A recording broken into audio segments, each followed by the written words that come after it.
Yo, the lies so that you never make it. Hopeless, so it seems. Eyes closed, canvas open wide to embrace your dreams. Sometimes you gotta take a loss just to get the win. Like lots of sin was popping in like oxygen when boxes wet. Focus on the mental, never lose like a smooth instrumental. Better choose on the move in a pinto. Choose when I get to, never lose smooth on the move, but it's simple. Never give up and we running it, maybe. We just keep winning, we conquering daily. Envision and pay me, it's never this way. We indigenous, maybe we winning this crazy. Your opportunity, your opportunity, your opportunity. This your opportunity, your opportunity, your opportunity, your opportunity. This your opportunity, your opportunity, your opportunity, your opportunity. This your opportunity, your opportunity, your opportunity. Yeah, welcome welcome all, ladies and gentlemen. It is the Lion Villain Report, and I am your host. It's your boy, Russell Wayne, and it is 10 a.m. It's the Saturday edition right here. We are broadcasting live into the Detroit Lions Villain Squad Facebook page with over 54,000 villains in there right now. Thank you to everybody that is liking, subscribing, following, sharing this content into their platforms, helping us reach a larger audience on the daily basis right there. Thank you very much. Thank you for the people that are subscribing to the YouTube channel, Daily Lions content, and the game streams on our YouTube page. So you can say, hey, I took care of that thing for you. Thank you for subscribing to the page. Joe Chapp and the boys over at the Detroit Lions News Podcast and the JC Sports Network. That is a Facebook page and their YouTube page. Thank you for supporting our page. The NFL, the Huddle Sports Network with ran by Bill the Packer fan and Mike the Bear fan. And we can do that because this is faith, family, and then football. Because I can love Bill the Packer fan. I can love Mike the Bear fan. And Jason MC, the Viking fan, and Sarah, the Viking fan, because I love the person. I can hate the team and love the person because it's faith, family, and then football. We use football to spend time, to create memories. We don't let football use us. And we are brought to you always by NFL Shop, our affiliate marketing partners. You can use that code right there. Get 25% off of that black jersey right there, Jahmyr Gibbs style. Or, you can follow that code. Thank you for the people that are supporting the page. And our stars. We finally have something for our stars. I never really knew what to use for the stars, but this is my wife, Ashton. She's an advocate for autism awareness. So all of the stars, if you comment using stars, all of that money is going to go to support her page, which is a page for sharing resources of to parents that have children that have special needs right there. So that is where our stars program is going to. So welcome one, welcome all to the show. And here we are. This is the Know Thy Enemy segment right here. And I even got one of these here for you. Know thy enemy. I got the wrong one. I didn't bring the right one in. I gotta get my other one. I still have the one from last week. Come on, Ross. What the heck? I had it right, and I didn't, and I downloaded the wrong one. You see what I did? Dang it. All right, we'll use this one. This one's at least right because we have the slick little lion right over there with the Seahawks playbook right here. And what do you think is going to happen with this? I mean, with this game right here, what do we know about the Seattle Seahawks? Are you scared of this team? Because this team is a team that seems to have had the Lions number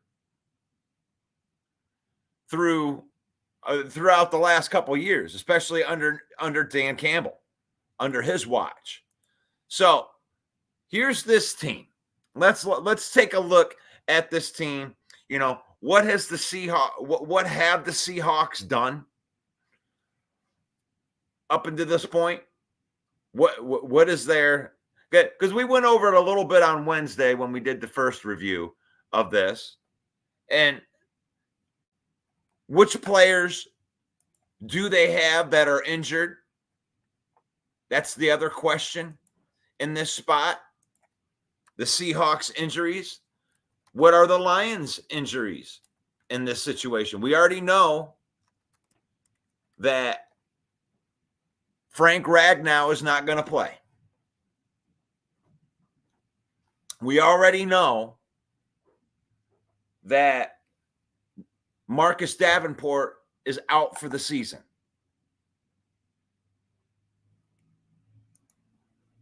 Now, we also know that the Seattle Seahawks are going to be without their first-round draft pick, Byron Murphy.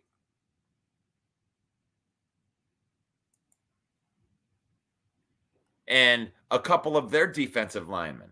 And they had signed Quentin Bohanna, ex-Lion player, to their practice squad again. I don't know if they're trying to get some extra intel through that. But on the Friday injury report yesterday, they held their walkthrough for Seattle. 5 of the 6 that missed practice on Thursday sat out Fridays due to the injury. 5 key players on the defensive side of the ball were unable to practice for the second consecutive day, including defensive lineman Byron Murphy, the second, and Leonard Williams. The 2 starting defensive linemen sustained injuries in the team's most recent win over the Dolphins and have been unable to do any work since then. Also missing practice on Fridays were linebacker Boye Mafe, I can't even pronounce it, Uchenna Nuuso, and Jerome Baker. So they are going to be without those players as far as we know. Byron Murphy for sure in that situation. But let's look at these wins where they started out against the New England Patriots, and this, I think, was Geno Smith's best game. Took him to overtime, and this might have been the second game right here, or I guess this is their most recent game. Gotcha, right there, where they were able to pick up an overtime victory over Jacoby Brissett and the New England Patriots. It looks like the Patriots were able to run the football. Looks like they had some success, at least passing to the tight ends right there. On their team stats, it was pretty close, except passing yards. Holy crap. And the total yards,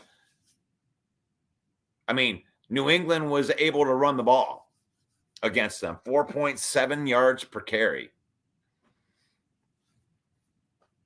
Decent on third down, I guess, right there. And they controlled time of possession right there. And I think that that's going to be an important thing in this game versus the Lions. They also played Bo Nix, rookie quarterback, and the Denver Broncos. In the first game, 26-20. Was a stat they were able to outgain them in total yards. Only $158 passing yards for Geno Smith. They were able to stop the run a little bit in that game right there. 3.3 yards a carry.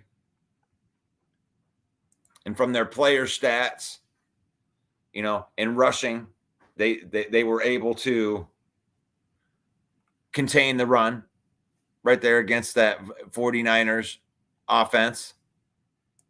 Offensively, Geno Smith, 18 for 25, $171 and a touchdown plus an interception.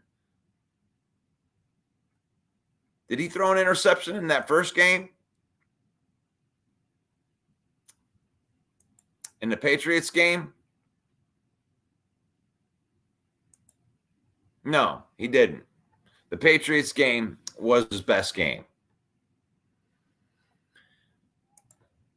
And this most current one right here against the Dolphins, where they were able to put a beat down on this team. But this is what you got to do. Like, I'm not going to take anything away from their victories, but this is a 3-0 team that hasn't done a ton yet. They haven't really been challenged yet.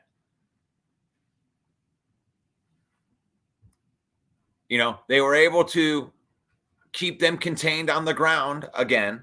So it looks like they're a little bit better on the run, against the run. in game 2 and game 3.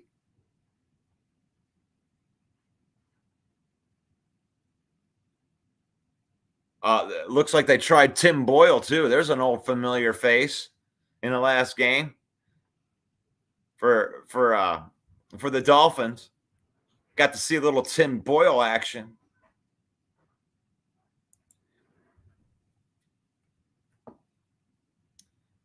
And Geno Smith in this game, 26 for 34 with 2 interceptions in this game. Zach Charbonnet had a real good game.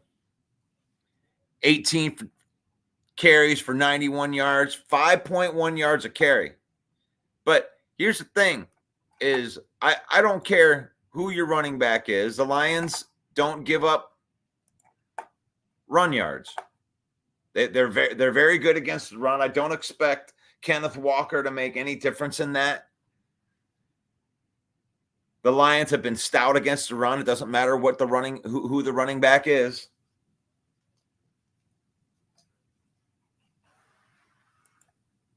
So let's say hello to everybody right here. I already kind of went through a little spiel right there, but this is the Know Thy Enemy segment right here. Good morning to Davey. Good morning to Paul Jones. Paul Jones, we're starting something beautiful right here. We added Paul Jones to our supervillain network, and there's only a few of us in here, less than 10 right now, of what we call our day-to-day supervillains, the people that are out there grinding with us, that have a vision with what we want to use this Villain Squad Lions Facebook page, what we want to use it for. And so far, we have some talented people. Like Elise Memes is here. What's going on, Elise? Russ and friends, happy Saturday. Elise is one of the supervillains. She's out there grinding with us, putting up content every day on this page. And graphics artists. I mean, everybody has different motives, but one thing is for sure is we are Lion fans. And in their own respective spots, that we're going to be able to push this page forward and to do some great things with this page. So this is it. Elise, make sure you go over there, use that QR code, go right to the Queen of Memes page and follow her page too. And if you're a graphics artist and you want to find something you can contribute, you want to find out how to become one of the supervillains, to get involved in our back chat, to be involved with what we're going to be doing for the future, like Stephen Michael, Stella Stills Photography. He's always putting good content up onto the page. We love this. We love being entertained. Mike and I, we do 7 shows a week, including this one. The Lion Villain Report every day at 10 a.m. with the exception of Sunday. That's usually the football day. What's up, Shane? Shane's in the house. Good morning, Russell, and the rest of the villains. You know what I love about our villain status? It's like people from the outside can think this is all a bad guy thing. I don't want to be a villain. Chauncey Gardner-Johnson. He put a ski mask on and I didn't like it. Well, I didn't like that either. That had nothing to do with why we were the villains. Sometimes villains are misunderstood. Maybe we're villains to the people that we beat. I mean, we want to become the villain.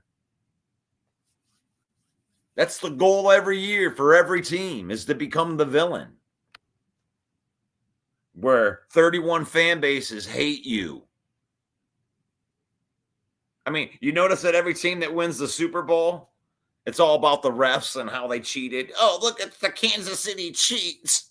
I don't like them. They always get the calls.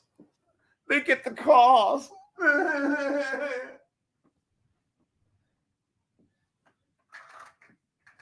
But then they don't care when they get the calls. get all silent like a library and shit.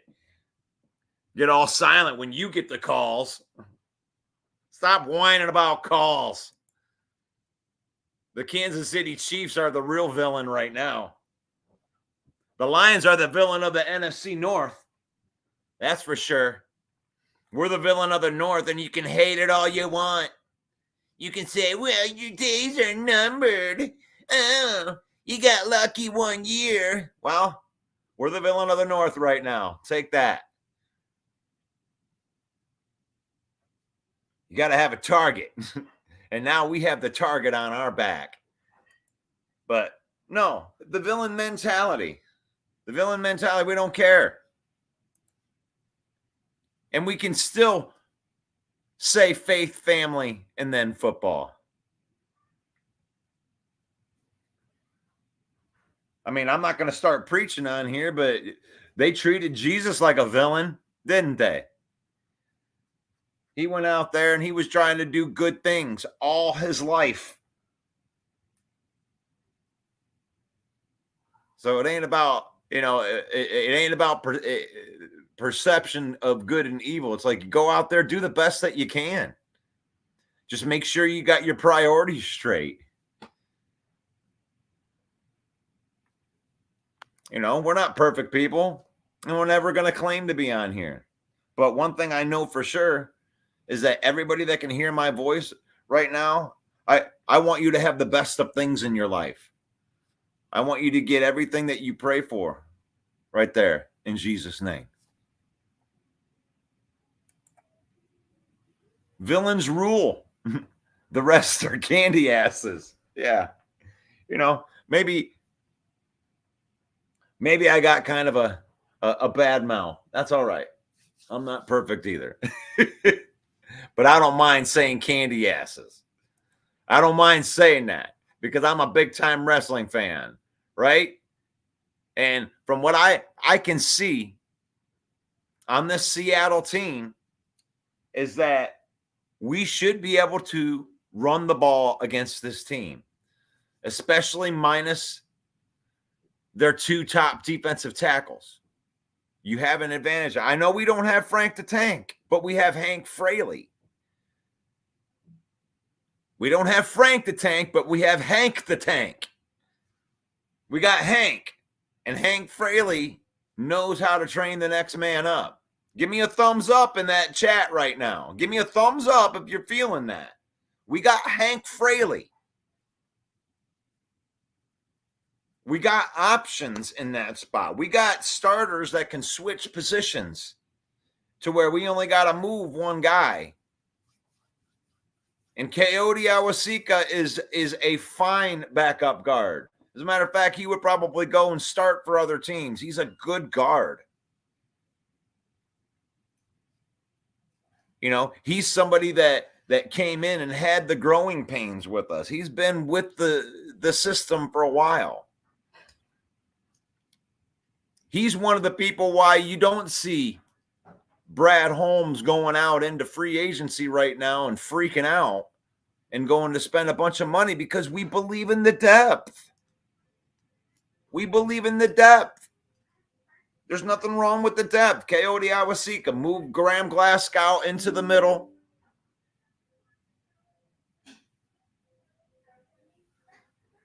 And it's okay. Obviously it's not Frank the Tank. Nobody's Frank the Tank. But you need all 69 of your men to win a championship. I believe that. I believe that part. I believe the Travis Kelce's and the Patrick Mahomes of the world get all the credit. And then these guys doing the dirty work. The guy that came off the bench in relief, the third string guard that comes in relief that helps propel Patrick Mahomes. It's the same thing with the Lions. Last year, the Lions dealt with all kinds of offensive line issues. They were injured. I don't even think they've had their whole starting crew out there all at once. Like it seems like maybe 2 or 3 games in the entire 3 years. When you're trying to get all the starters out there at the same time, it happens. Injuries, especially on the offensive line. So I'm not worried about Frank the Tank not being there because we have Hank.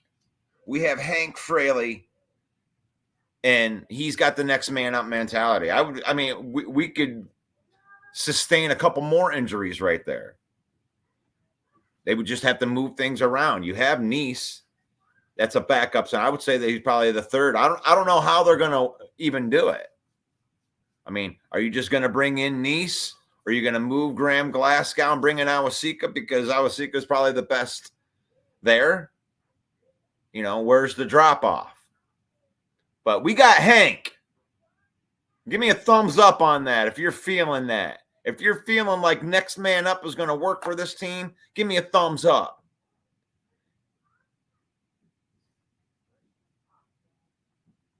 But some of the other things that we got to be looking at right here. Oh, I put up the wrong thing. Well, I guess I'll go here instead. Lions versus Seahawks on Monday Night Football. We're going to do the villain cast. I believe that Michael is going to make his way to the Lions Den, and we're going to try to work out that whole thing.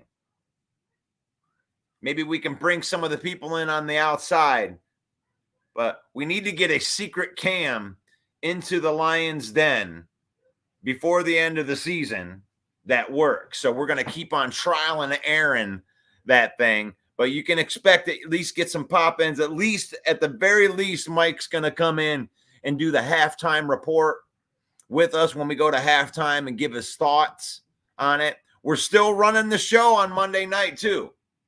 So there's going to be a ton of Lions content coming from the Villain Squad on Monday, just because of Monday Night Football. This is going to be this is the most unique Monday that we've had, where you got the main event football show that comes in at the normal 8 o'clock right there, and then we're going to lead right into the Villain Cast. We're going to go right into the Villain Cast from the main event football show. So come and spend some time with us. Come and spend some time with us. I mean, even if you got the TV on and you're watching it, we're going to be reacting to the game. Hopefully we can line it up to your TV and go. I mean, this is a very, very important game. There is some very, very important game. This might be one of the most important weeks that the Lions could have here. I mean, think about it. You got the Lions at 2-1 facing the 3-0 Seattle Seahawks. And this is, I mean, you're looking at, the NFC seeding right there, right? We're trying to vie. We're trying to win this one seed. And these teams are in our way. And then you have probably the very important first division matchup between the Vikings and the Packers. And who do you got on that, guys? Vikings and the Packers. Vikings, the 3-0 Vikings going to Lambeau Field for what they'll probably call we could end up with a 3-way tie, which is the reason that the Lions have to win this game. They have to go in with the sense of urgency and the revenge and whatever it takes to get them in there on that.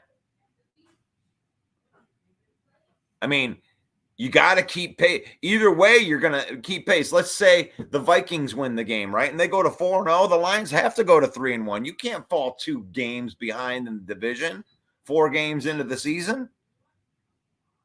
Sorry, the black and blue division is here. And even if the Packers win, what are you going to fall a full game behind both of those teams? They'll be at 3-1 and we're at 2-2. No, you got to win on Monday night. You got to win on Monday night.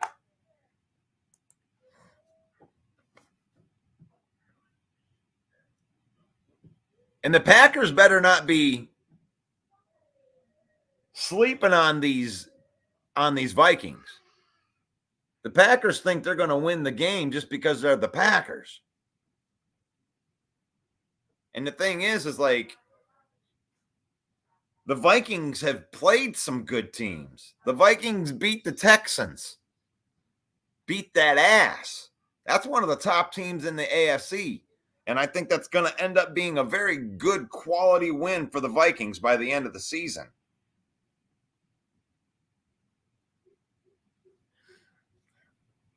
So these Vikings, and to me, it starts with the defense and Brian Flores. The Vikings are for real, man.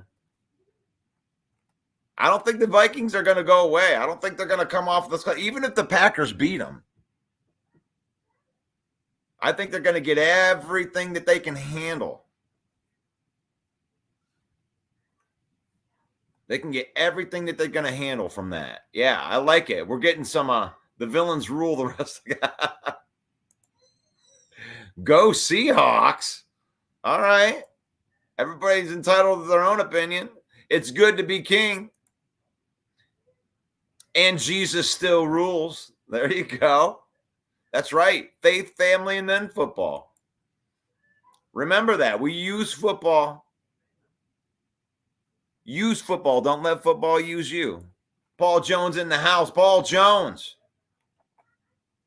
Paul Jones. Anytime I see one of you guys right here, I got to let me get in here and get the group up. We're going to share this tab. And we want people to join the conversation right here. And right here is the best spot to do it, the Detroit Lions main event. And I know I'm showing you the admin page. That's all good. You can look at that. But we have great admins like Jeff Addison and Paul Jones, and they keep all the stupid spam out of there. You know, people trying to put up articles of players dying and stuff like that. But yeah, we got great conversation going on there. 10 plus posts every day. So make sure you go over and get yourself involved in that group. David, yes. Larry, I love Seattle, but this Lions on defense is legit. We can stop them, and they have real problems stopping us. So Larry is Seattle fan. And the thing is, I'm not going to take anything away from Seattle. But Seattle put up a 45 burger or 48 burger last year. That ain't going to happen this year, Larry. The Lions are way better on defense. That secondary is way better. Terrion Arnold played the best half of football in the second half of that Arizona game. And that's what you want to see out of your rookie.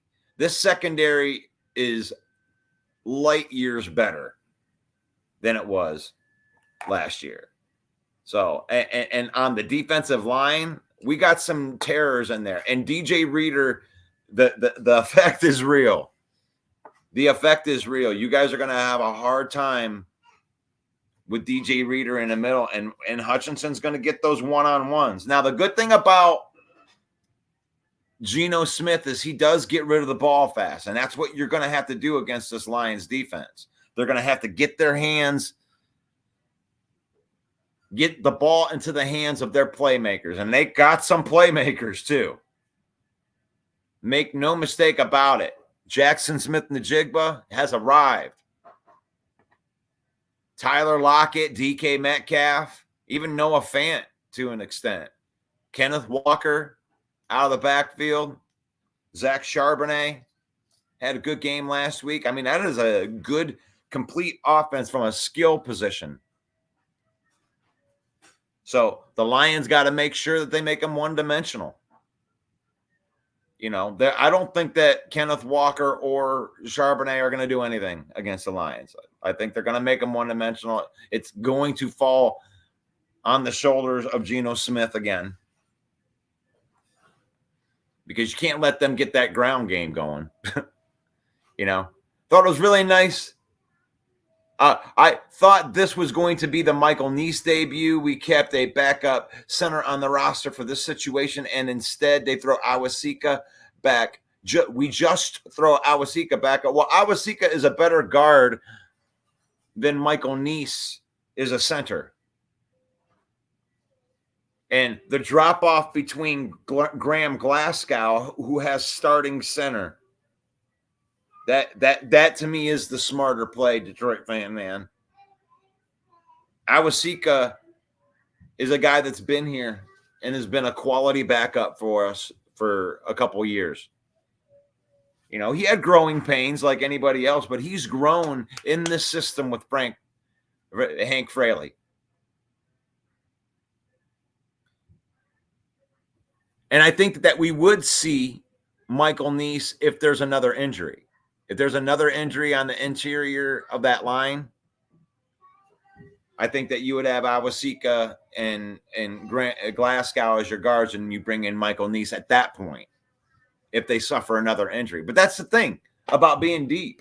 I mean, you could say one's all that much better. I don't think that either one of the situations are going to hurt all that much. I think it's still a good situation if you bring in Michael Neese. But I say experience. I like what they're doing rather than bringing in Michael Neese. I would go with the experience factor first. That's the first play. I could see both Demo and Gibbs both getting 100 yards on Monday. Dom with a thumbs up right there. Larry, the roster's loaded. Next man would likely start on NFL rosters. He'll be fine. Tyler says no Lions related, but look at what the Tigers are doing. Yes, with unknowns. Next man up always. How about them Tigers? Hit that like button on this. If you're listening right now and you like the Detroit Tigers, hit that like button right now. Let's see where we can get this Tiger love. Give me that Tiger love in there. Can't wait for Villain Monday Night Football. This is going to be fun, Elise. This is going to be fun.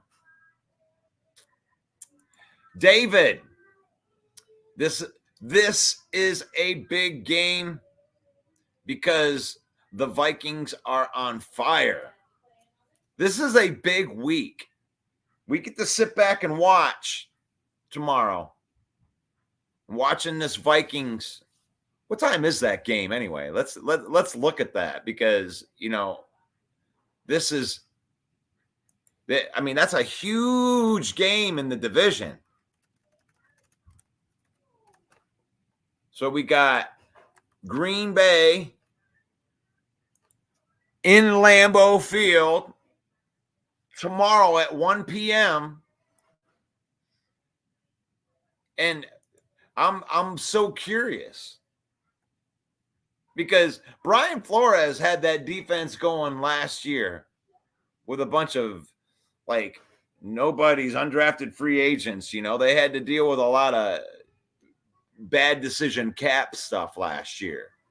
And he was still able to put out a defense with a bunch of has-beens and never-will-be's, UDFAs. And they got Grenard and Van Ginkel.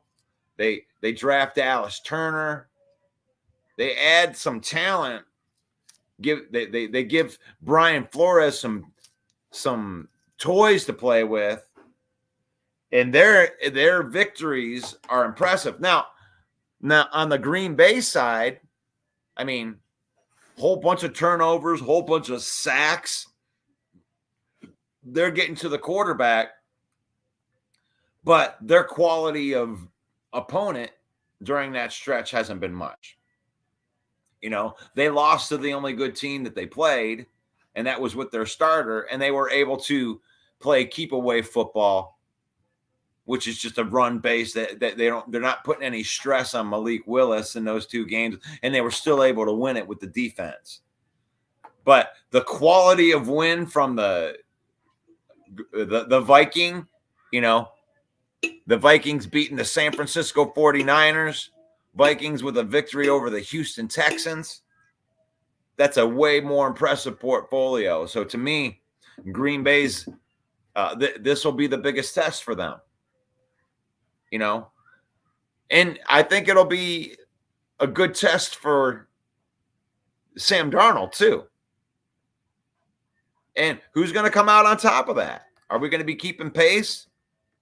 I mean, if the Vikings win, the Lions still have to win on Monday night. You want to pull some games ahead of the Vikings. I mean, what's going on in that game? Vikings and the Packers. Injury updates. Is there anything? Let me see if I can find a questionable tag for Love 18 hours ago from ESPN. That's what I was looking for. Packers listing Jordan Love as questionable to face the Vikings.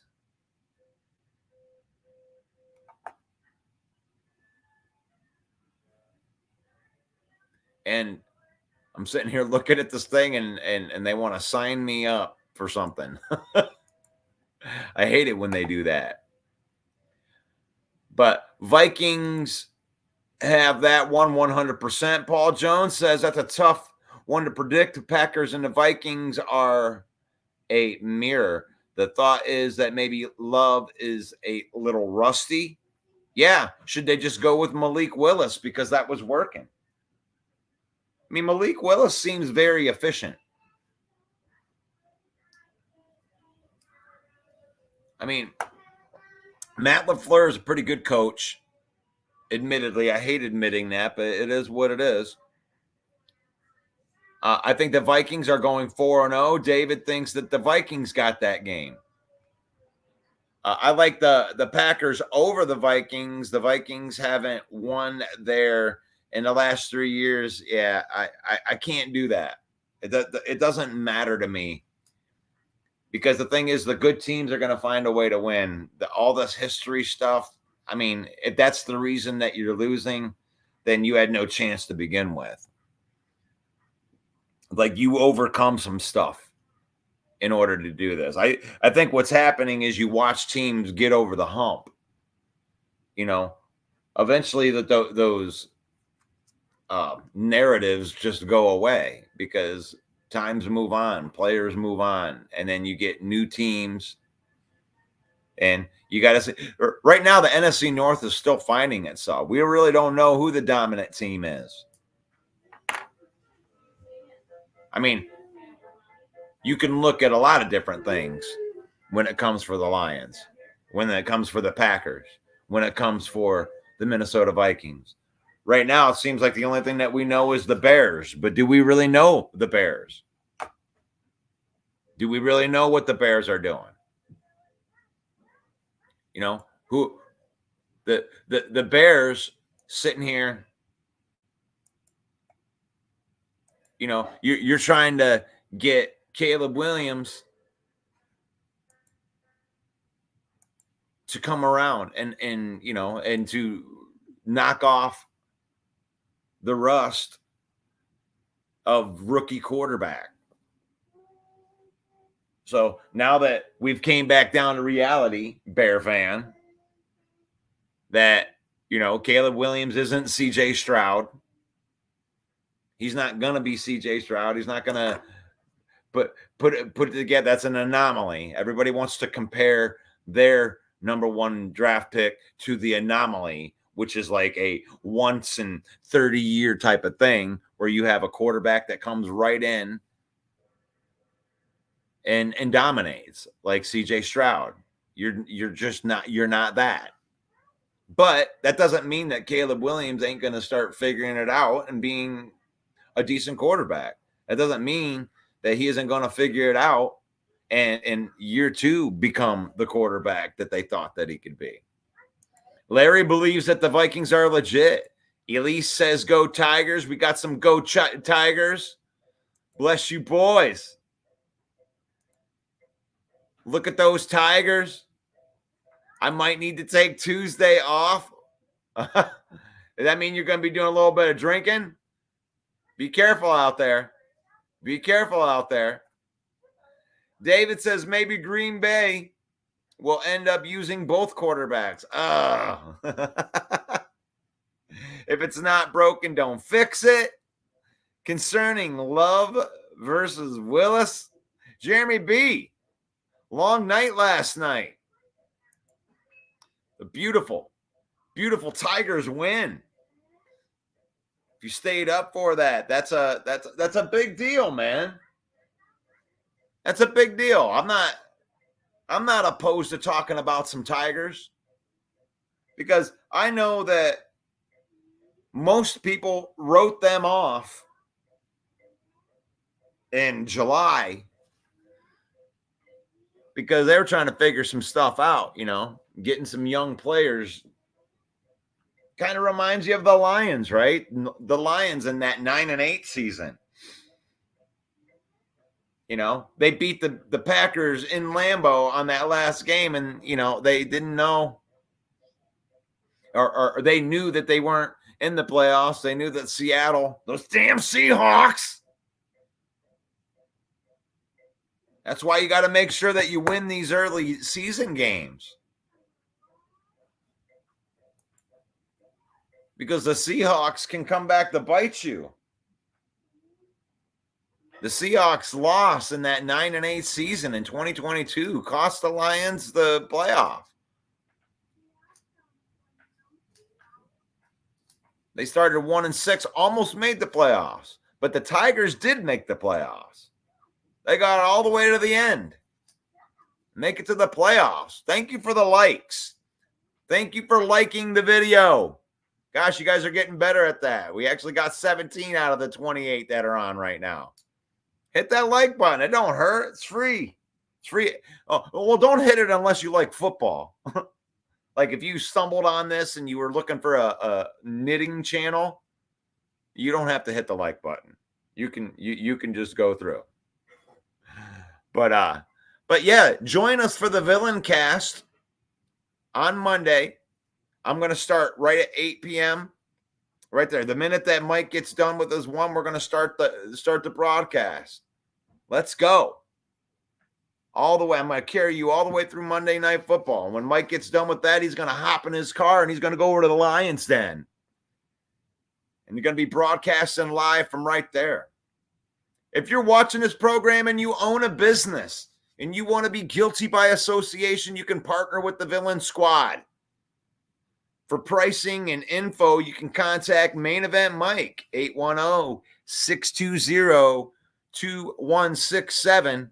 If you would like to be guilty by association, and then you could get yourself in that spot right there where the NFL shop is, that could be you. That could be you. But for the time being, we don't mind putting our NFL shop affiliate marketing partner right there, where you can go, you can get 25% off by using that code, get one of those sweet hats. Right there. There. Done paying the bills. Good. But Lions got a big game this weekend. Chicago's going to go play the Rams. That's the last one I wanted to, I'm not saving the best for last, but, in case we lost all of our viewers, I want to make sure that the lowest amount here, 45 minutes in. Let's talk about the Chicago Bears, because we got to know thy enemy. It isn't just the Lions versus the Seahawks. We got to know what our other teams are doing, because the Bears aren't out of it yet at 1-2. You got a wounded Matt Stafford-led Los Angeles Rams team. And it's a game, really, on the defensive side of the ball. They should be able to move the ball on a wounded Rams team. This is a good game for Caleb Williams to put up some stats, maybe get into a rhythm in this game. And they play good defense. Chicago's got a good defense. And when you play a good defense, and when you have a good defense, you can win any game. That's why I'm so encouraged about the Lions with their team. Because right now, the offense hasn't really shown up and played its best game yet for the Lions. But the defense is giving them chances to win. Even in the loss, the Tampa Bay, the defense gave them 2 chances to win inside of 2 minutes. What more can you ask for? Right? You want a defense that gives you a chance to win, that doesn't give up big explosive plays, Get those long plays in there. You got to limit that Chris Godwin had a big play in that game, but they still only gave up 20 points in that Tampa Bay game. Could have been worse. But the Chicago Bears are the same way. If you're playing good defense, your defense can always give you a chance to win. I mean, they all but thought they were going to be 0-3. They should have lost that Tennessee Titans game. But the defense comes up big and makes a play, and then all of a sudden you're back in a game. So there you go.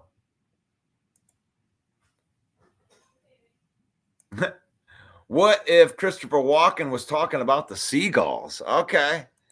Let's get into that. I mean, Christopher Walken is one of the people that's on this show. And every once in a while, he likes to oh, there he is.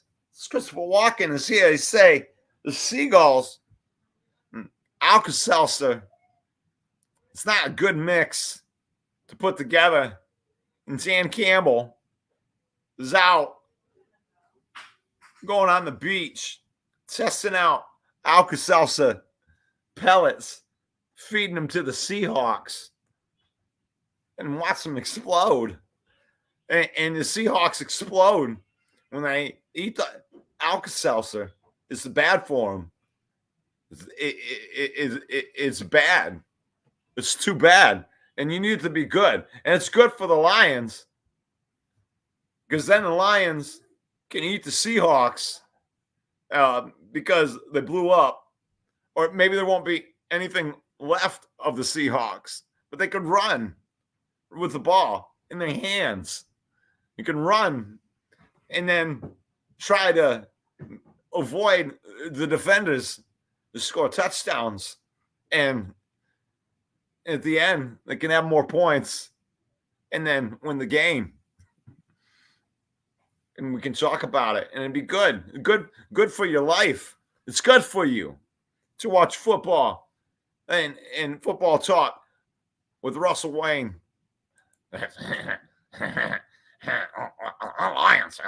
Lions rule. Yeah. Lions rule. Yeah, it's good. Yeah. Oh, shut up, dumbass. All right. Now we're back. This is the Lions Villain Report. And if we haven't lost all of the viewers after all of that, right there, you can join me every morning at 10 a.m. We're talking Lions football. Hit us up, PFF Tuesdays. We got Hump Day Wednesday, where we do the first preview of the team. We got our lock picks on Thursday. And then Know Thy Enemy here today, where we're going to go over all of the teams in the NFC North and try to take a deeper look into our opponents. And if you have any questions, man, I'll look up some stuff. We have the Google. The Google is here. The Google is here, and the Google is here for me to give the information for you. Ken Fisher says, too late for the question. I joined late, Russell. Is Frank Ragnow going to play Monday night? And the answer to that question is no. There will be no Frank Ragnow on Monday night. Frank Ragnow is listed as out. I love this move. I think that what we have Frank. It sucks that we don't have Frank, but we do have Hank. And Hank Fraley has got all these backups ready. Last year, the Lions went 12-5, and they suffered a crap load of injuries along the offensive line, and they had a whole bunch of different combinations. At one point in time, they used the Colby Sorsdahl, who had been training his entire career up until the point at guard. They threw him out at tackle last year. And, yeah, there was we had so many injuries last year. The depth was tested. The Lions still ended up going 12-5. So I expect the next man up to be good. I love the call of what they're doing too. So what they're doing with Hank Hank Fraley is they are bringing in Awasika to play the guard position, and they're going to move Graham Glasgow in to play center. And I know a lot of people wanted to see Michael Neese because he's the actual, center guy. But I think they're going with the experience.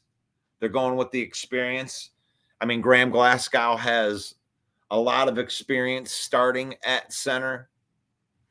And Awasika definitely has a lot more experience than Neese playing guard. So I think Awasika is a better guard than Neese is a center at this point. And I don't think that there is going to be a drop off for anybody from Frank the Tank. But I think the drop off is less with the way that they're doing it. I like the way that they're doing this. I'm glad that you guys like my impressions. I should work them. I'm going to start working on them a little bit right there. I am wearing the blue hat on the show now for me. I'm late for the question right there. Okay, Frank, we answered that question. Chicago might win that game. I think that they do. The Bears defense is legit. The offense is shaky to say the least, mostly due to the O-lines. As we thought, Russell. Yes. Yeah. And coaching. Like, here's the thing. I don't mind Ryan Poles,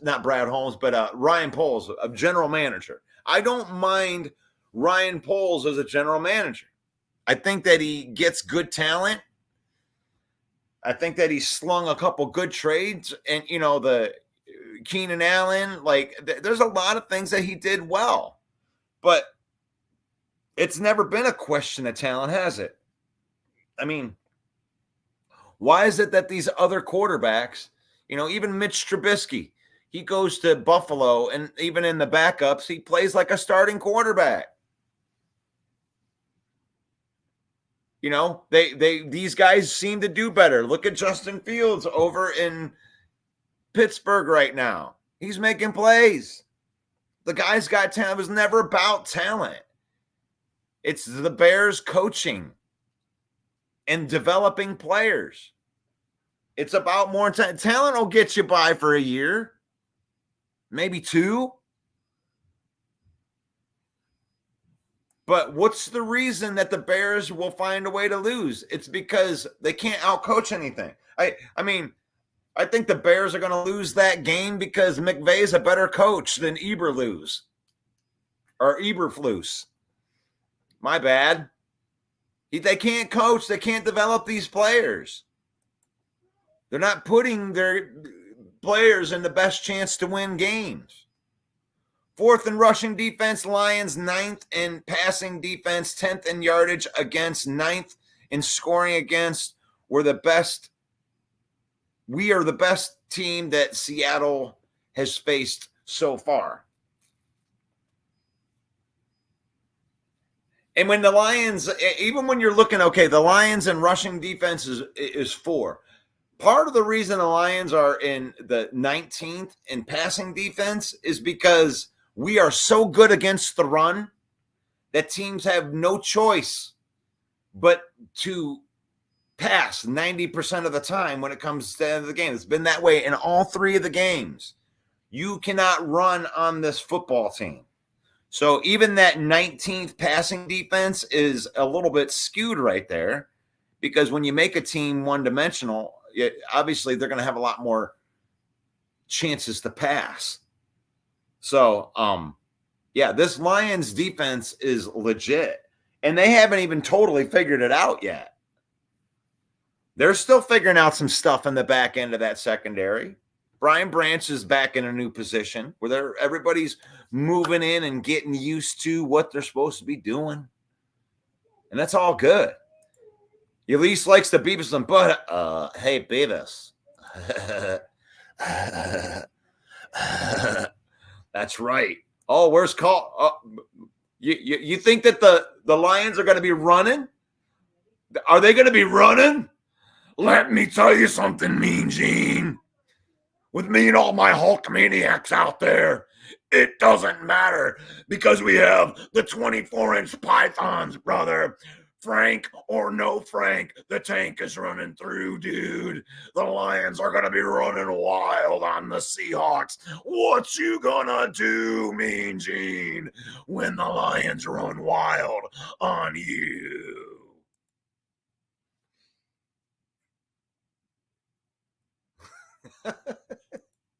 That's just a funny face to put in afterwards. Oh, what are the Packers going to do when they run into Donald Schwarzenegger? Ah, it's Donald. Take my hand, you can do it. Try hard. I'm a futuristic robot that came back from the future. I already know, Sam Donald. It's not gonna last. Ah.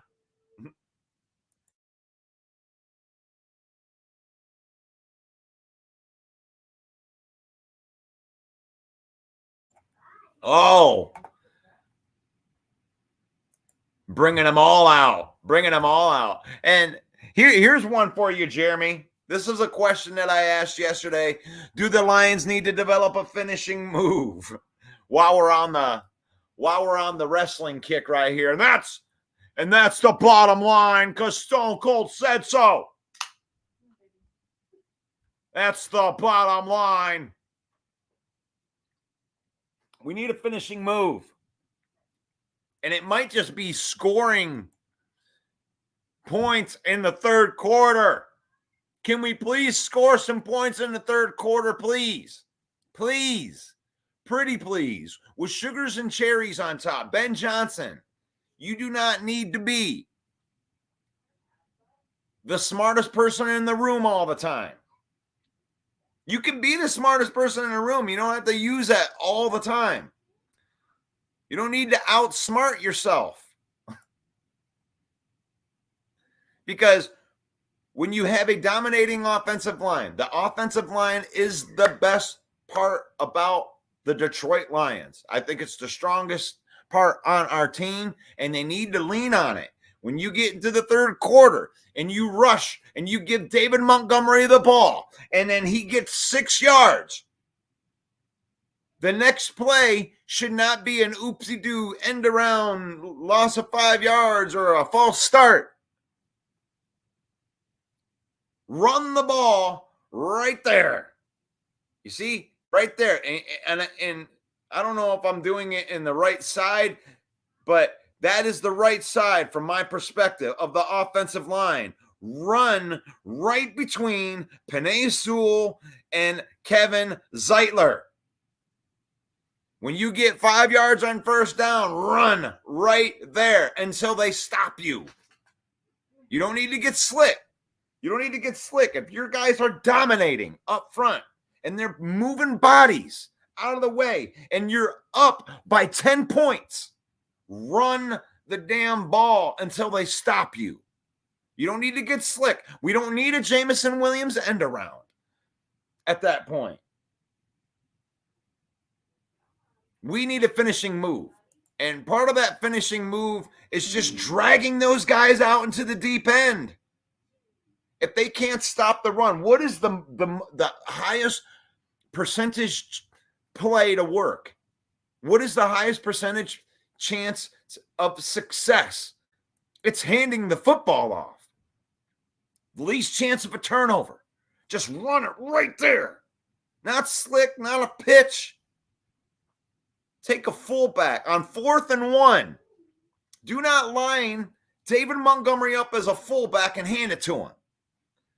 Line David Montgomery up in the back as a halfback. Put one of the tight ends in as the fullback or whoever you're going to use to crack ahead, bring an extra tight end in, tell the opposition, we're running right here. What the F are you going to do about it? Nothing. First down, get the yard. Don't be slick. You don't have to, we don't need to get them with a misdirection. We have better linemen than they had defensive linemen. Let the guys do what they do, Ben. And then every once in a while, when you're running the ball down their throat and they can't stop it, what are they going to do? What are they going to have to do? My God, we can't stop the run. What are we going to do about it? Well, we're going to have to bring a safety up into the box. Now we can stop the run. And we're still pounding the rock at them. And then when they bring that safety up and they get used to trying to stop that run right there, oh, play action. Oh, look, it's Jamison Williams on the outside, one-on-one. They can't cover his speed. Then you hit him with the slicky-dicky play.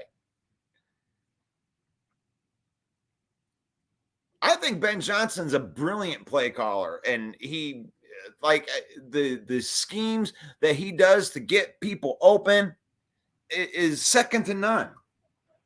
But every once in a while, I think that he outslicks himself. Are you guys feeling me on this? I talked a little bit about this yesterday. I wanted to bring it back up again because it's like the finishing move doesn't have to be, you know, the most difficult move in the world. I mean, we get into the third quarter.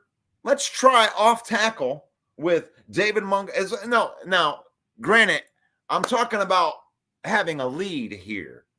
They had a 10-point lead in that game. And, you know, in the third and fourth quarter for the Tampa Bay game, they had a lead. And, you know, sometimes it just seems like they outslick themselves, like they try to do this misdirection or just something that was different. And it's like sometimes it's just simple's better. You have the team that you can just go back to basics. And fundamentally, can you go strength versus strength? I don't think that defensive lines can hang with our offensive lines for 4 quarters. For 4 quarters. I don't think they can.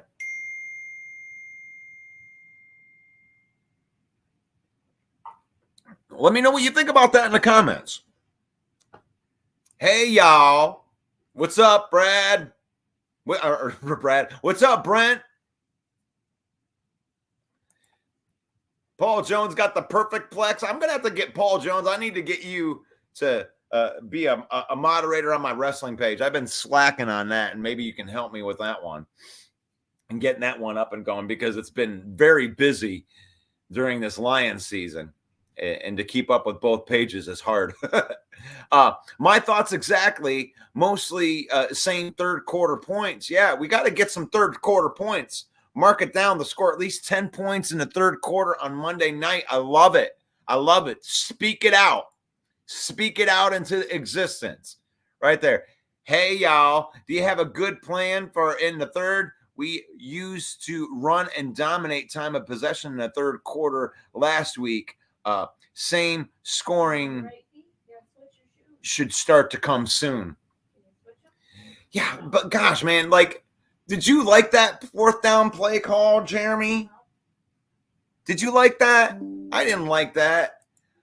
Like, sometimes I think they're just trying so hard to, like, come up with the play that goes, oh, wow, I can't believe what a great play call that is. And it's like, just smash mouth, man. Old time. You built this old time team.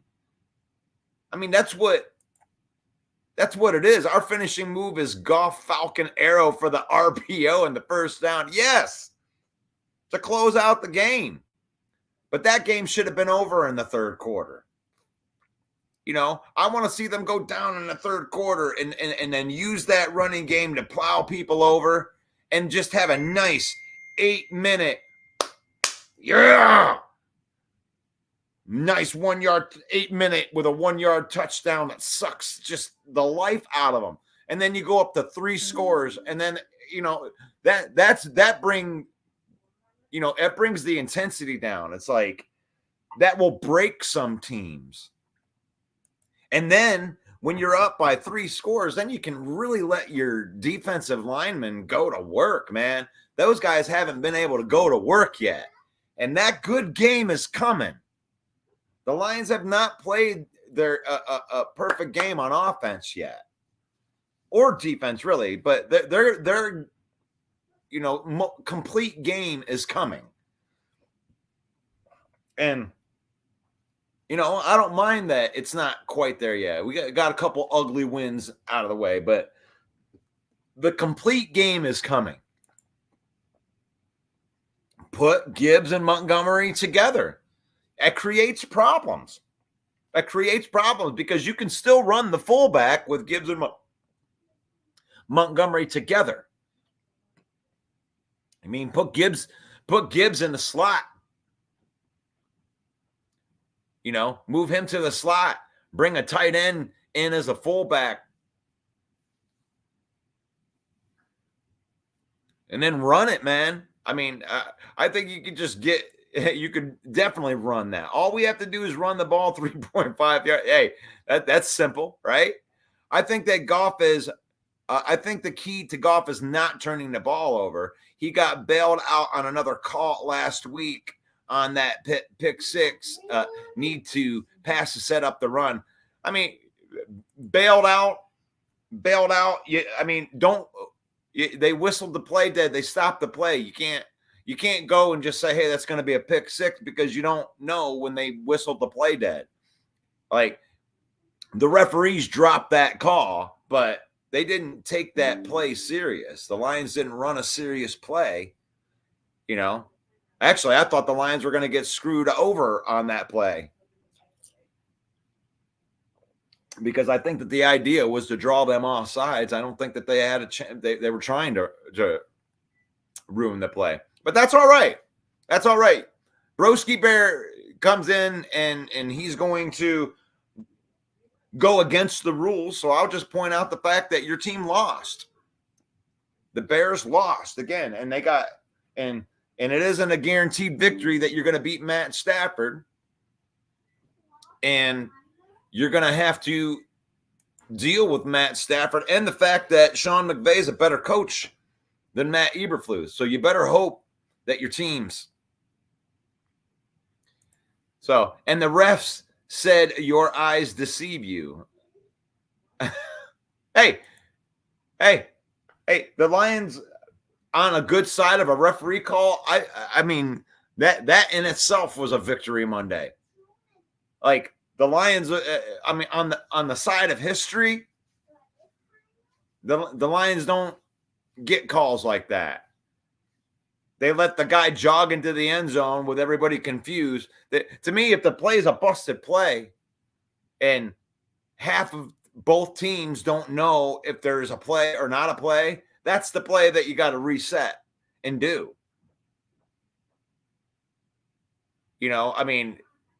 To make a one team or another, pay for something where it's like the referees got to get their shit together.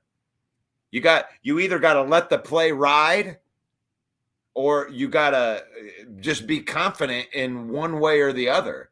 This halfway in the middle stuff. I mean, should you try to tackle that guy? Should you not try to tackle that guy? Like, I hate plays like that. But that play happened at the end of the second quarter, and there was still plenty of football. They still had plenty of chances to win the game. So that's a weak argument. Went down to Trump Hall.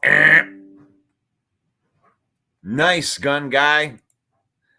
I am not entertaining. I don't even care if that wasn't politics. I saw the word Trump in there. We are staying so far away from that. Just know that that's the quickest way to get blocked right there, is start telling me about your politics.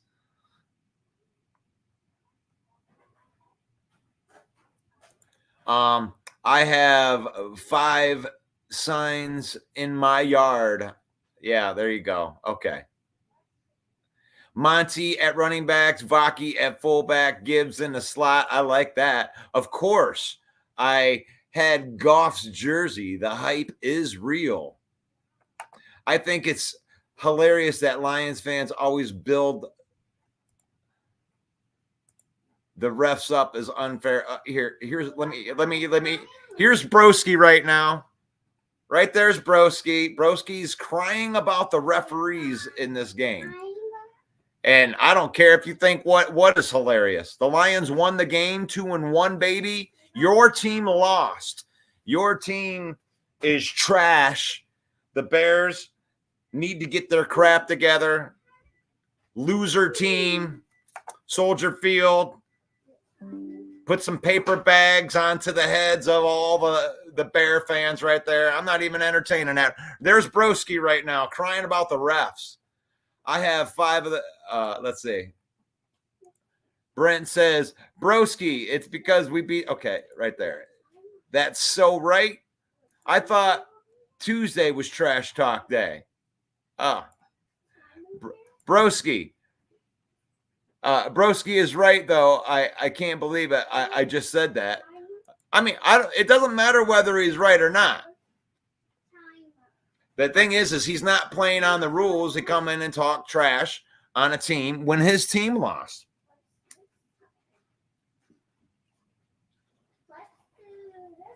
There ain't anybody out there. There isn't one fan base out of the 32 fan base that are out there apologizing for wins.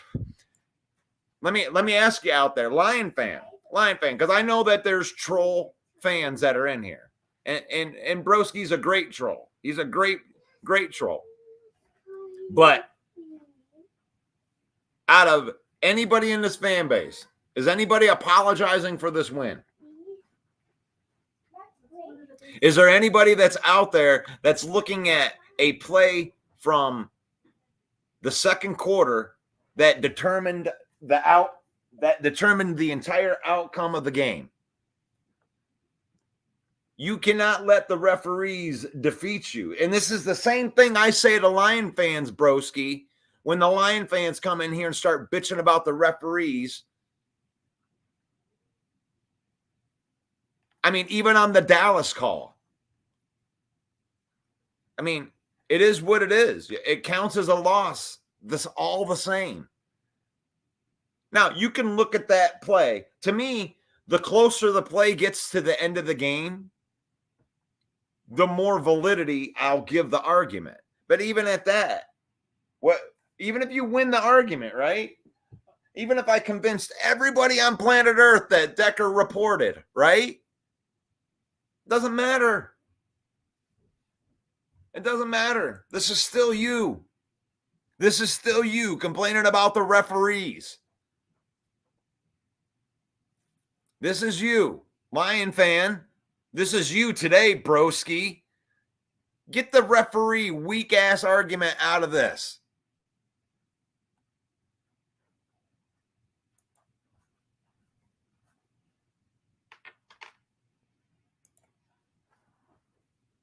Let's see.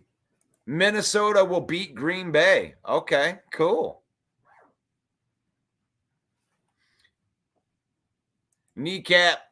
Jeremy says that Broski will always talk his shit even if his team is going up in flames. That's fine. That's good. That's Broski's right. But it's also it's our right to do this right here is to throw it right back at him. I mean, it doesn't matter how good the smack talking is. If you're talking about the referees, this is you right now, Broski. There you go. No. Nope.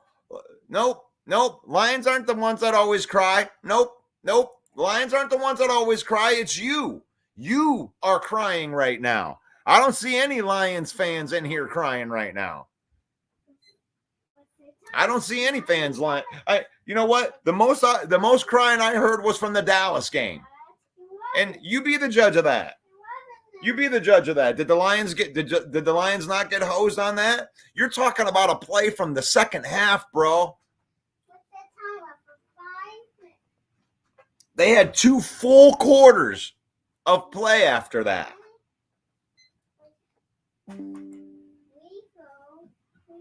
But even at that, so yes, the Lions got the benefit of a call. They did.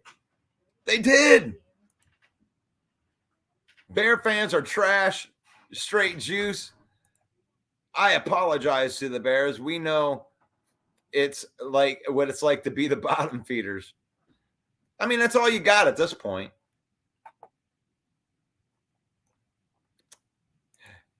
You don't complain about the refs, but yet you're in the comments complaining about the refs.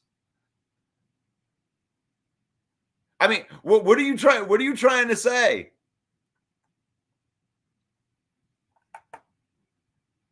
What are you trying to say in there? And here you go. Russ, Brent was just crying and saying that since the 70s, every game that the refs is had it out for the line. Hey, the stats prove that, broski.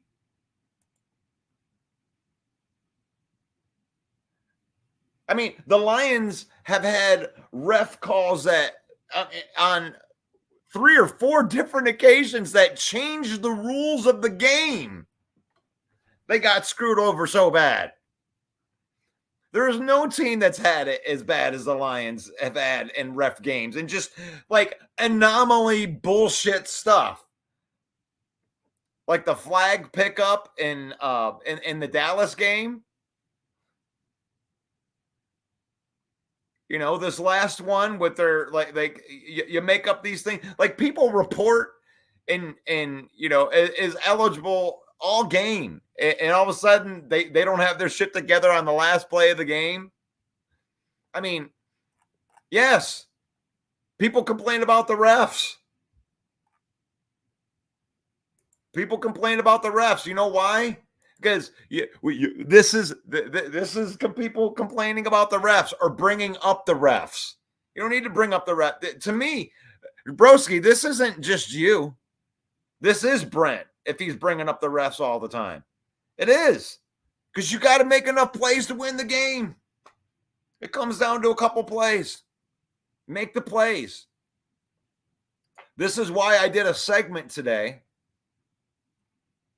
Where are we at? Right here. This guy. This is why I did this segment today, broski. Do the Lions need to develop a finishing move? Yes, you do. You have to develop a finishing move.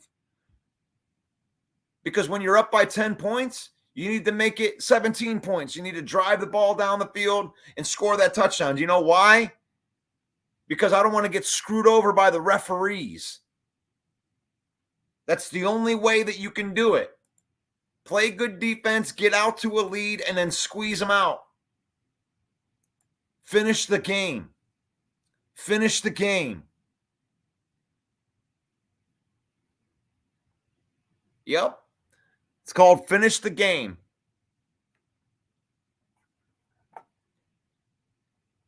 And you know, here we go. Let's go. Let's move it back here because I don't want everybody to get the wrong idea. This is fine. This is a fine idea. This is a good exercise right here. But we're in faith, family, and football. And if broski, if that's your, I don't believe this. I mean, if he likes the negative attention, that's fine. He thrives in it, and he wants to come to a Detroit podcast. That's fine. I invite that. That's fine. We love broski. It's faith, family, and then football. This is a good lesson that I can throw out there too, because what broski is right about is there are Lion fans that do cry about the referees. But there's Bear fans that cry about the referees too. So you're not talking about anything. The Lions aren't special because they complain about the referees. The Bear fans complain about the referees. The Packer fans usually complain about the referees. You know who really complains about the referees, probably even in a more general sense? The losing team. The team that lost complains about the referee.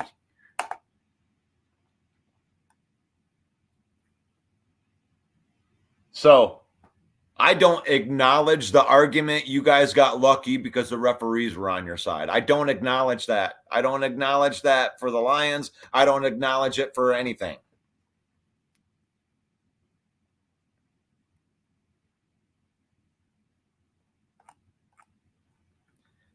But if I'm going to give any kind of credence to the refs, the call or whatever it is that you're complaining about has to be closer to the end of the game. And really, honestly, I think it's only the last play of the game. If a referee call decides the last play of the game, I have an issue with that. Because that means that you took the play out of it. I mean, and it's almost just like make a bad ref call. I mean, the call stands. But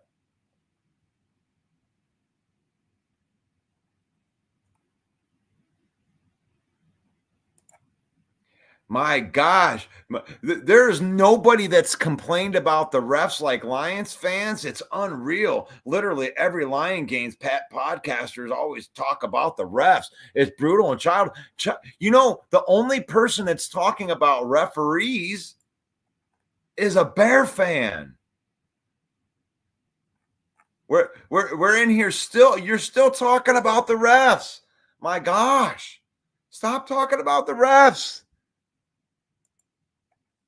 What, I mean, do you want to acknowledge that we got a call? You're still crying about it? Crying and crying and crying, the tears, man. Hey, Sarah, can you go grab a bucket? Because we need to pool up all of Broski's tears crying about the referees over and over and over again on a Lions podcast. Wow. You're literally the only one crying in here. So, Broski, don't you think there's something to it then? Okay, so pointing out the mistake is crying explain. You guys must be. Are you guys talking to him?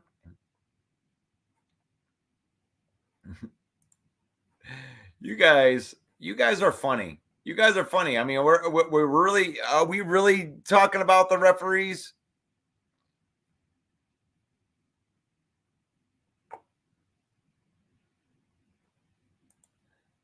And the thing is, like, the Lions haven't had their luck with the refs.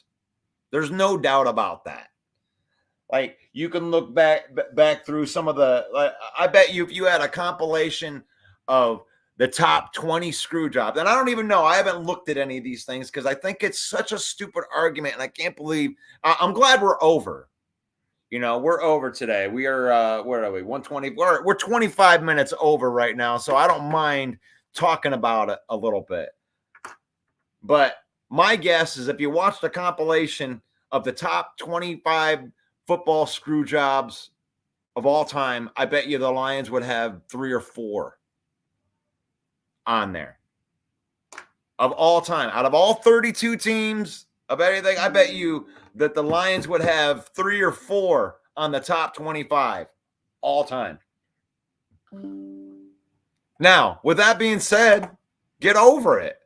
Get over it. This is why I brought this topic up of the finishing move. This is why I think that the Lions are aggressive on 4th down, because when you're aggressive on 4th down, you can stretch the game. You can beat teams, put it out of the referee's hands. What I like about this Lions regime is that they play in a way that they're looking to win the game rather than not lose the game.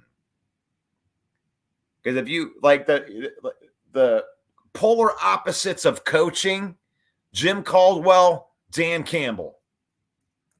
I like Jim Caldwell as a coach. He always played fundamentally sound. You know, if 4th and inches, punt the ball, we play field position. And that's fine, but that's playing not to lose. That's playing not, trust the defense. That's playing not to lose. Dan Campbell goes up to the line and says, here's this 4th down. If I get this 4th down, I can run the clock out and don't give them a chance to get the ball back. One play, ends the game rather than putting the trust in the defense. He makes decisions to where if I have a chance to knock you out, I'm going to take the chance to knock you out. 4th and 2, now you're done. Now Matt Stafford gets to sit on the sideline, or whoever the badass quarterback is gets to sit on the sideline. I like playing to win rather than playing not to lose. Because that's the whole, Dan Campbell right there. What do you think about the aggressiveness? What do you think about the aggressiveness? Because the aggressiveness has to do exactly with what I'm talking about right there, which is, who are you? Are you going to play to win, or are you playing not to lose? Which one are you? And please, broski, let's get away from the referee. Try to join the conversation here. Try to join the conversation, because I'm really just going to ignore anything that you say about referees from this point, because right now it really just seems like you're trying to agitate the fans that are in here trying to enjoy the show. And I'm doing the best that I can with you today.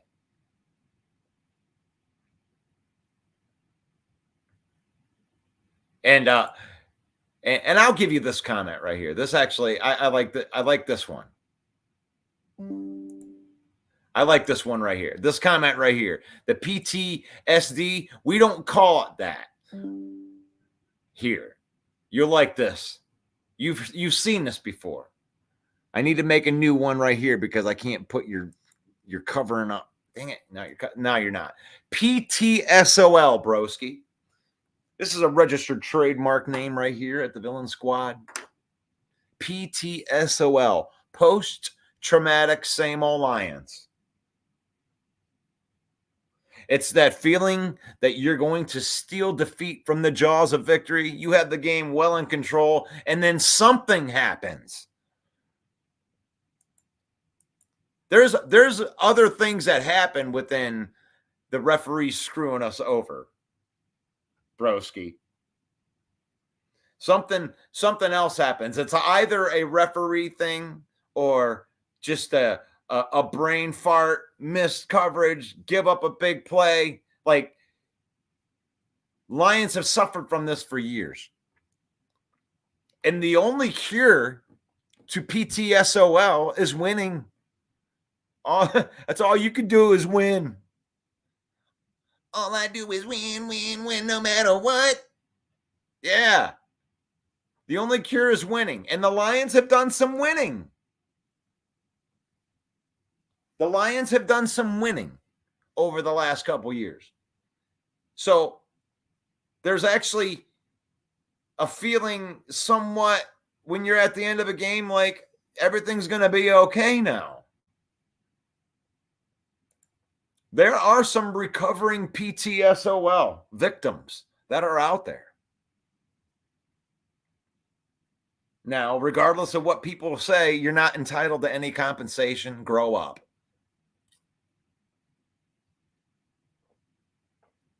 You may be entitled to compensation, but that depends if we can't find a lawyer or a law office to sponsor us. Which, by the way, if you want to partner with the Lions Villain Squad in one of our 7 shows per week, and you can be guilty by association for pricings and packaging, get a hold of Main Event Mike. That's his number right there, 810-620-2167. There's still some games that are left. If you want to be in that nice, sweet spot down there where it says NFL Shop, and where it's got my pretty face over there with the sunglasses, brought to you by, I can put a spot there for you if you want to be guilty by association. The villain.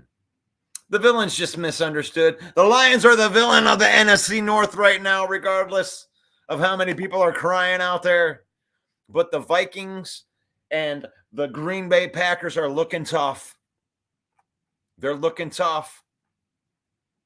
That's going to be the storyline, guys. The storyline on this weekend.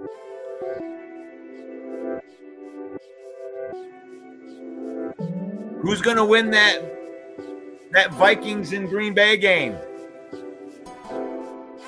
Look at that. I mean, the Lions are in a must-win.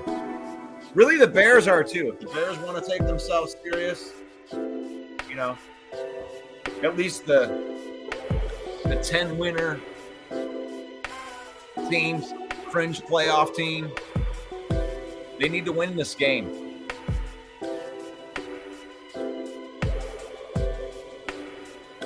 The Vikings got to go into Lambeau and get this done. I would say that these are two defenses that have surprised some people. The Green Bay Packers and the Minnesota Vikings.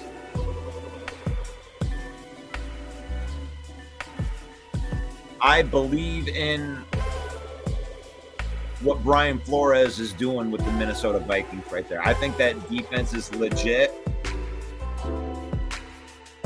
To me, that's a really, really good victory over the Houston Texans.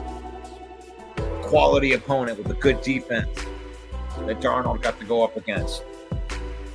That's a good team they just beat right there. They beat the shit out of that team. Now maybe they're all high on floating on cloud 9, and maybe Green Bay brings them back down to reality. And they drop their first game in Lambeau, a close game. Point spread's only 3. And if I were you, I would probably I would take Minnesota. If I was putting my money, I would take Minnesota in the points, even if I thought Green Bay was going to win, because I think it's going to come down to the field goal at the end. But give me Minnesota in the points. I think it's still +3. It might be less than that now. And then the Lions on Monday night. Now, you ask me what I'm going to bet on this. The Lions, I think, are favored by 4.5. And I took the Lions on the show because that was Homer me speaking. But I'm here to tell you right now that I think that the Lions could be closer than that. I do believe that the Lions are going to win the game either way. I think this game means more to them than it does to Seattle. There's more players that this game means a lot to. They've had our number, but that this is the game that we had marked. We had it circled. So, smart money would take Seattle plus the points. But my Homer heart thinks that they might be able to win this game and get a complete game. The Lions are in search of their first good complete game. They have not played that yet. And if they get it on Monday night, they could win by double digits. And then there's the Bears. The Bears. You ready, broski?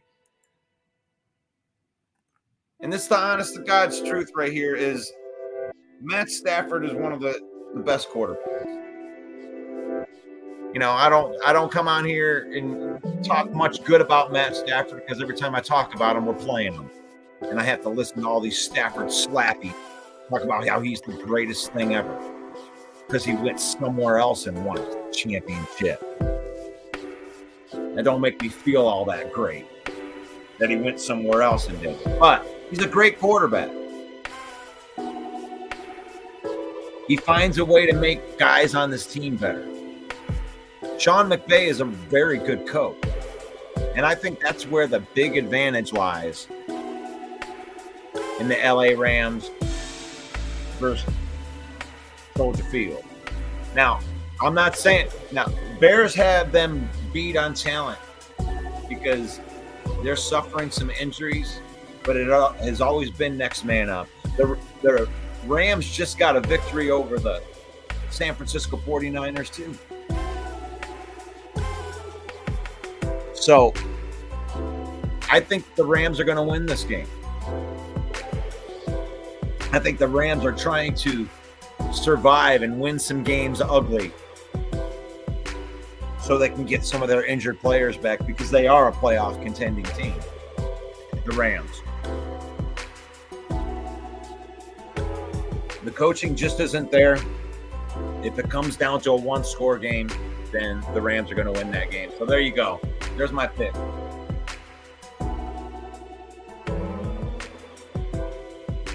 The Bears will go to 1-3. And I can't. I think the Packers are gonna. They're gonna get to Sam Darnold.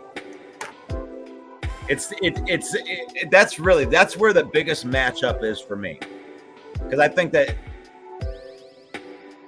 if the Vikings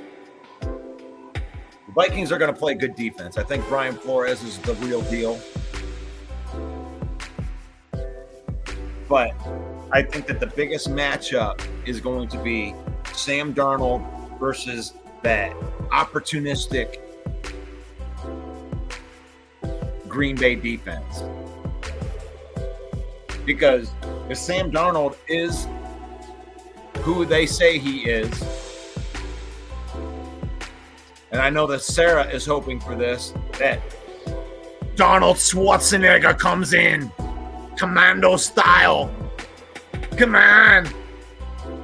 Justin Jefferson. He's a futuristic robot. I throw the ball at him and he scores touchdowns. Ah! Sam Donald Schwarzenegger. Take my hand, try hard. We go to 4-0. Ah! Ooh, that would be something, wouldn't it?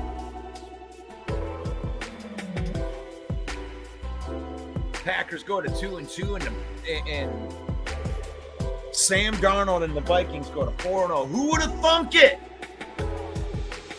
Who would have thunk it? You are watching the Lion Villain Report. This is the Know Thy Enemy segment. We went through all 4 of the teams. Had a lot of fun today. I'm digging it. Join me every day, 10 a.m., with the exception of Sunday because that's game day. Join the conversation on any of the platforms that we're in right now, which includes the Lions Villain Squad Facebook page. We just crossed over 54,000 people. Thank you to everybody that is liking, subscribing, following that page. The Lions Villain Squad YouTube page right there. Daily Lions content and the game streams are on there. Yes, the game streams right there. The Detroit Lions Villain Squad is also connected with the Detroit Lions News Podcast with Joe Chap and the boys over there. Darcy's over there. Walter's over there. Walter Stringer. Shout out to the boys over there doing their thing. Brought to you always by the NFL Shop, the affiliate marketing partners right there. Get yourself one of them jerseys, that slick black jersey. It's going to be out there Monday night. Use that QR code. And even if you use that QR code, Broski, you can just use that code and just go to the Bears page and buy yourself a Caleb Williams jersey. That's okay if you want to support the channel. If you are using stars and you are commenting with stars, we're taking 100% of that, and we are piling it into my wife's page, which is her autism awareness page. And she is always sharing resources for parents with children with special needs, and she's doing a wonderful job, and that's what we're dedicating our stars program to. Thank you, everybody, for watching the show and being part of the Lion Villain Report today. It's faith, family, and then football. In that order, we use football to spend time with our family, to create memories. We don't let football use us. And may the Lord bless you. May the Lord keep you. And may the Lord shine his face upon you until we meet again. And that'll be I'll be on Monday. God bless you guys. Talk to you soon. Hey yo, the lies told that you never make it. Hopeless, so it seems. Eyes closed, hands open wide to embrace your dreams. Sometimes you gotta take a loss just to get the win. Like lots of sin was popping in like oxygen when boxes wet. Focus on the mental, never lose like a smooth instrumental. Better choose on the move in a pinto. Choose what I get to, never lose move on the move, but it's simple. Never give up and we running it maybe. We just keep winning, we conquering daily. Envision that pay me, it's never to sway me. Indigenous, maybe we winning is crazy. Your opportunity, your opportunity, your opportunity. It's your opportunity, your opportunity, your opportunity, your opportunity. It's your opportunity, your opportunity, your opportunity, your opportunity. It's your opportunity, your